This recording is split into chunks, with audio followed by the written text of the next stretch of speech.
Everyone, and welcome to another episode of Classic Gamer 74.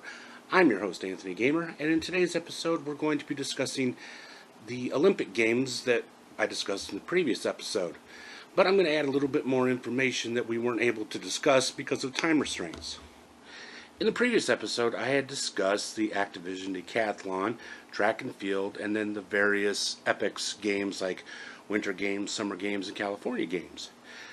One thing that I mentioned in that episode, I guess around midway point, was about how some of the games could have an effect on your joystick.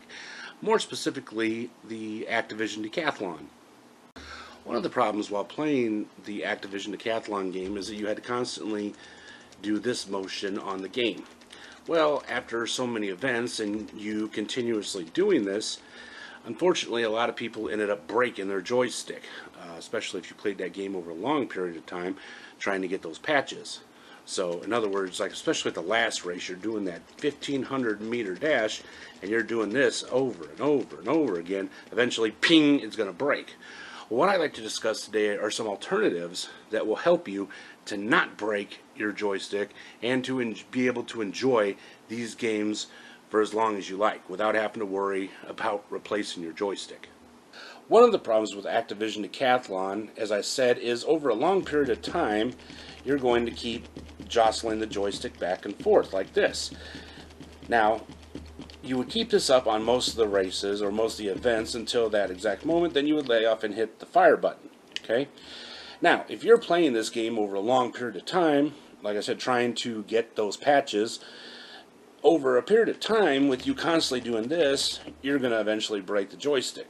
Well, what's the alternative? Well, I'll give you a couple.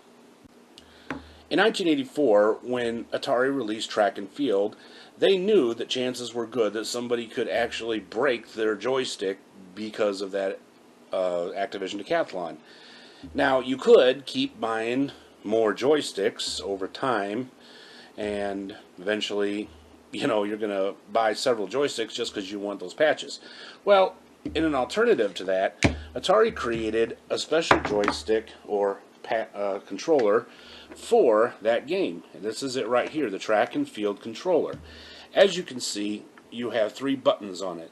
This button here, let's lay it flat, these are the run buttons, the white ones. So instead of going like this, you're going to go back and forth, back and forth, back and forth, you can actually do this. And this simulates the running of the back and forth motion. And instead of hurting your joystick, you're just going to be up and you can hit these, and when it's time to jump, hit this button. Okay, so that was the idea that they had behind this controller.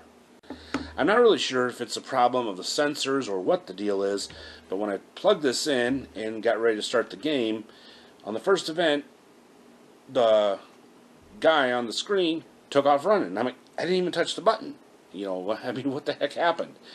Well, come to find out from other people I talked to that there's a little issue with the sensor, I guess it's probably this button, that it's got some kind of buildup or something, or it was just some issue with the manufacturing, and this thing kind of sticks. Now, it doesn't seem like it's sticking because, it's bouncing right back, but it's some kind of issue inside.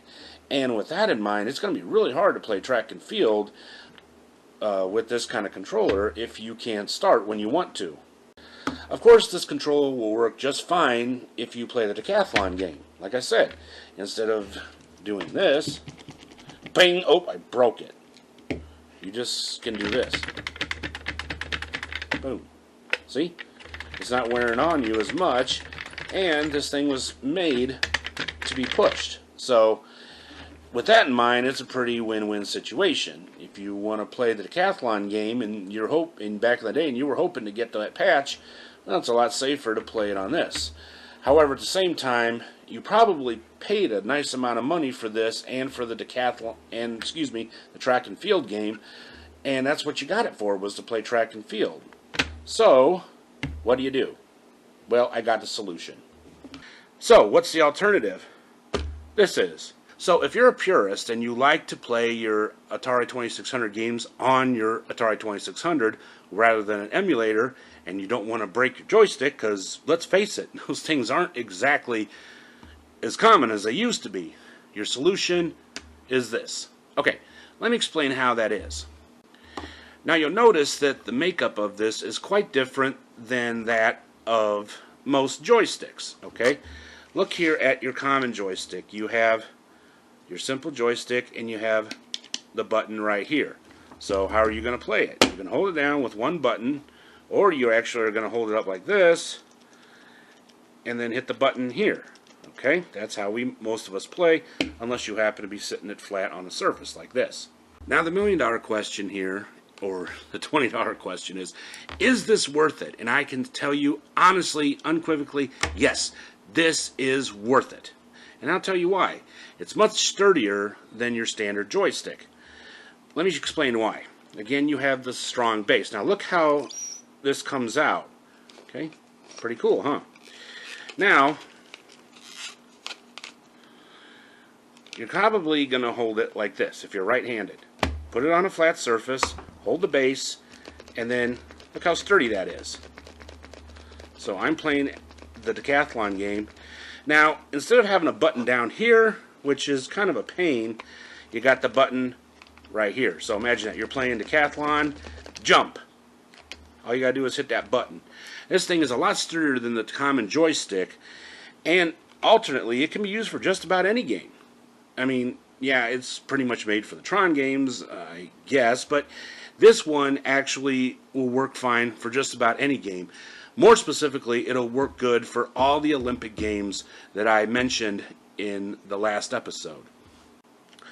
So unless you were one of the lucky people who actually purchased a good track and field controller, or you know how to clean them and you're able to open it up and clear the sensors so that it'll work fine.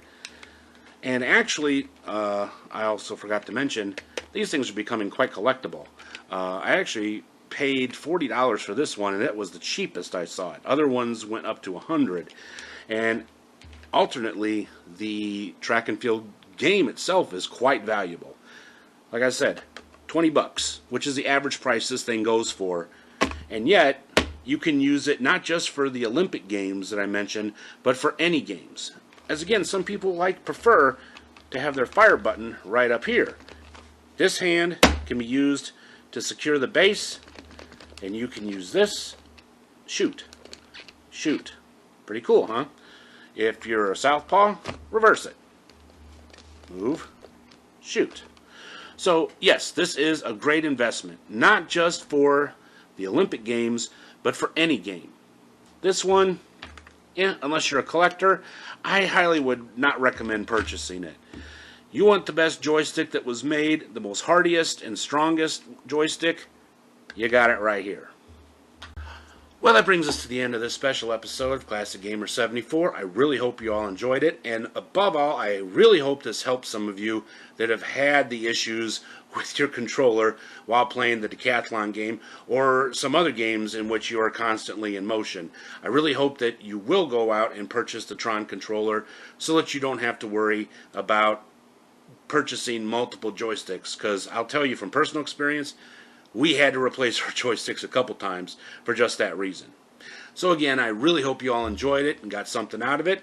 If you enjoyed the episode, you know what to do. Smash that like button, subscribe if you haven't already, and don't forget to click that little bell icon down there so you'll be notified when I upload new episodes. Well, until next time, I'm Anthony Gamer. Thank you for stopping by, and I will see you guys in the next episode. Till then, have a great day. Goodbye.